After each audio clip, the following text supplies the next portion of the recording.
Neviem, čo sa stalo. Virálna Medipil maska je ale taká dobrá, ako vyzerá. Poďme to otestovať. Skincare mám už hotovú, pleť som si hydratovala, chvíľku som počkala a môžeme ísť na to. Ale čo? Toto je veľmi zaujímavá konzistencia, taký biely gel. Úplne niečo iné, čo som čakala. Toto v noci má akože stvrdnúť, alebo nie. Je to po čínsky. Asi to nevyschne v noci. Asi si toho dám zbytočne veľa. Úprimne ostala som trošku nesvoja, pretože mala som pocit, že toto je maska, ktorá tvrdne na tvári, ako táto virálna napríklad, ale nemám ten pocit. Nie som mimo, táto maska naozaj je taká, ktorá stvrdne na pleti, aj keď vôbec nemá takúto konzistenciu, ale trvá to približne 20-30 minút, takže ja si zatiaľ idem urobiť vlasy a hneď som späť. Mne to zaschlo asi do 10, idem spať a hlasím sa vám ráno.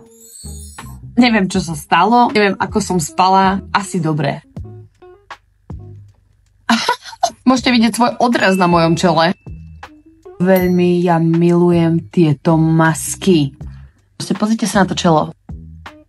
Výsledok tejto masky v porovnaní s rúžovou virálnou je podľa mňa taký istý. Akurát má trošku inú konzistenciu, mám pocit, že trošku rýchlejšie zaschýna. Jednoduchšie sa nanáša s prstami. Samozrejme, odkaz na túto masku nájdete u mňa v bio. A čaute.